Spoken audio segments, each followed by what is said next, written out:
Welcome to the deep dive. Today, we're really tackling a big vision. How can we actually shrink those gaps that divide us? Yeah, and move towards something like a truly unified world. Exactly. A world where, it doesn't matter where you're from, what your situation is, everyone gets a real shot at happiness, health, and importantly, freedom from discrimination. It's a huge goal, but what's interesting is how many different paths seem to lead there, and they're more connected than you might first think. That's what we found looking at the sources for today. It's a real mix. Definitely. We've got stuff on the tiny microbes inside us, the huge potential of AI, and even some really deep philosophical ideas about unity. It might sound like a bit of a leap between topics, but stick with us. We think the connections are pretty powerful, especially for this idea of, well, building a more equitable world. We're aiming to pull out the key insights, the things that could actually make a difference. Right. So let's dive in. Where should we start? How about we start really close to home, like inside our own bodies, with Right. our health? One source, book Harnessing the Power Within, gets right into the microbiome, specifically the gut microbiome. Ah, the gut stuff. It seems like everyone's talking about that lately. And for good reason. The source really emphasizes how profound its influence is on just our general well-being. It's like we're not just individuals, we're these complex ecosystems. Millions, billions, Yeah. trillions of tiny things living inside us. Trillions. And they're playing a much bigger role than we used to think. It's not just about breaking down food. Right. The source mentioned it goes way beyond digestion, immunity, metabolism.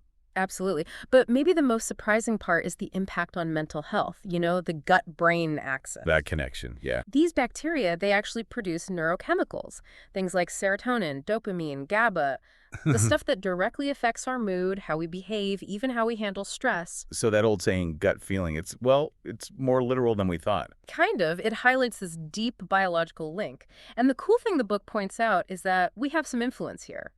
Our choices matter. Like what we eat. Exactly. Diet is huge. Fiber, from fruits and veggies, probiotics from fermented foods, prebiotics, which are like food for the good bacteria, polyphenols. They all help build a healthy, diverse microbiome. And processed foods, not so much. Generally, yeah, they can tilt the balance the wrong way. But it's not only food. The source also mentions things like stress levels, how well we sleep, exercise. It all feeds into this complex system. And this knowledge, it's not just interesting, it can be empowering, right? The source talks about Dr. Sri's work. Yeah, focusing on giving people knowledge about, say, infection symptoms and tools like this MRSA Whisperer idea. Like an early warning system. Sort of, yeah. Or the Maya app for tracking infections. The idea is to give individuals and communities more agency over their health. Which connects directly back to reducing those disparities we mentioned. Precisely. If you make knowledge about prevention and early signs more accessible, provide tools people can actually use. That starts to level the playing field in healthcare. It's proactive. Okay, so understanding our own biology, our internal ecosystem, that's one piece of the puzzle for well-being and maybe equality. A big piece. Now, let's shift gears a bit. To the digital world, we looked at a source called Illiterate to Literate using AI. That title alone is pretty bold. It is. And it dives into this idea of AI literacy, why understanding AI is becoming, almost a basic need. Like reading and writing were in the past. Kind of, yeah. The argument is that knowing the basics of AI opens doors, helps you make better decisions, even affects your economic chances in this, increasingly tech-driven world. But there's a flip side, isn't there? A danger. Definitely. The source flags the risk that AI could actually make inequality worse if access to understanding it, to using it effectively, isn't spread widely. Right, if only some people get the training, the knowledge. Then you could see those who are already behind falling even further back. It's not just about cool gadgets. It's understanding how algorithms affect the news you see, the jobs you might get, even access to loans or healthcare. That's a serious concern. But the source also mentioned positive steps. Yes, thankfully. It points to initiatives trying to bridge that gap, like AI training specifically for underrepresented groups, which leads nicely into another source we looked at. Words Unbound, Transforming Lives with Dear Maya GP. Exactly. This one really focuses on how AI can potentially revolutionize education, especially around literacy. That's so. It talks about Dr. Maya GPT as an AI tool that offers personalized learning, tailored experiences to help people improve literacy. Personalized. Yeah. Meaning it adapts to the individual. Right. It can cater to different learning styles, different speeds, even help people with specific challenges like dyslexia. instead of one size fits all. It builds a path for you. That sounds incredibly powerful, making learning more accessible, more supportive. It could be transformative, especially for those who've struggled with traditional methods. And there's another angle mentioned too, the Aisha Path initiative. Oh yeah, what was that? Using Dr. Maya GPT to deliver personalized health information to working women in Karnataka, women who might be underserved by traditional healthcare. And crucially, delivering it in their own regional languages. Wow. Okay, so that hits both literacy and health disparities. Directly, delivering vital info in a way people can understand and access. That's empowerment, regardless of your background or reading ability. It meets people where they are. So AI isn't just this abstract tech thing. It can be a tool, a really powerful one, for creating more equal access to knowledge, to resources. When used thoughtfully, absolutely. It ties right back into that mission of reducing disparities. Okay, so we've got our internal world, the microbiome, and the external digital world with AI. Now let's look at the bigger picture frameworks, philosophical ideas. Right. We had that source, one world, one family, one law, Abhijit Chirka. It introduces some really profound concepts, one world, one family, one law, and Vasudhaiva Kutumbakam. Which means the world is one family. Beautiful idea.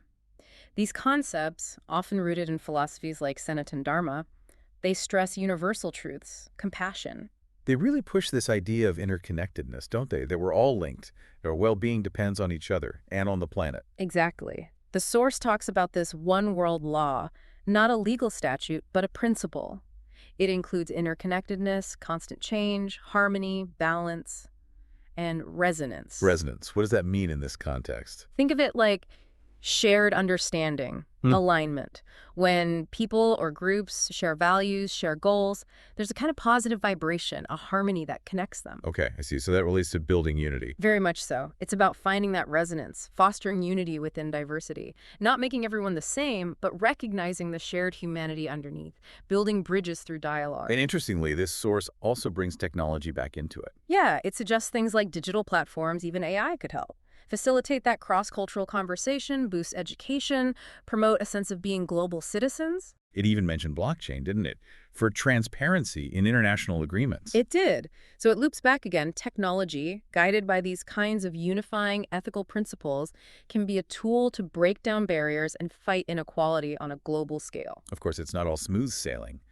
Building this more unified, equitable world, there are obstacles, hurdles to overcome. True. Our sources touched on some of those too, like technophobia. Right, the fear of technology. One source specifically mentioned that this can be a real barrier, especially maybe for older people or just anyone anxious about how fast things are changing.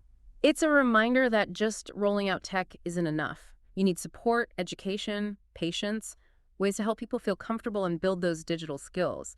It's about inclusion, not just access. And thinking specifically about literacy again, that word's unbound source stressed the need for supportive environments. Hugely important, especially for anyone with learning disabilities. Things we might take for granted: consistency, a quiet space to focus, encouragement, positive feedback. They make a massive difference. In the role of family, of the community, helping overcome maybe the shame or psychological barriers that can come with struggling to read. Absolutely. That support network is critical. And speaking of different approaches, I was really fascinated by the intuitive learning idea from Dr. Kadiyali Srivatsa. Oh yeah, using colors and symbols. Exactly. To get vital health information across to people who can't read traditional text. It's incredibly innovative, a completely different way to bridge that knowledge gap. It just shows, doesn't it?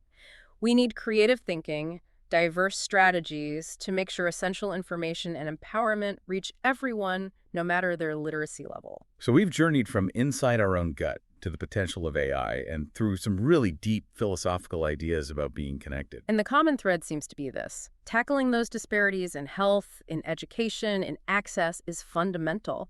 It's the groundwork for that one world vision where everyone gets a fair chance to thrive. It really highlights how interconnected everything is. Our physical health affects our mind, knowledge shapes opportunities, our shared values. They guide how we interact, how we progress as a whole. It's all linked: health, tech, society, philosophy. They aren't separate silos when you're looking at creating a better, more unified future. You know, finishing this deep dive, I actually feel pretty hopeful about the potential here. Which brings us to the end, and maybe a thought for you, the listener. Considering all this interconnectedness we've talked about, What's maybe one small thing, one single action you could take, maybe even today, to contribute, even in a tiny way, towards a more inclusive, more equitable one world. It doesn't have to be huge. Maybe it's learning something new about AI or striking up a conversation with someone different from you or just taking a moment to reflect on that shared humanity we all have. Yeah. How can you take these big ideas and find a little bit of practical application in your own life? Something to think about.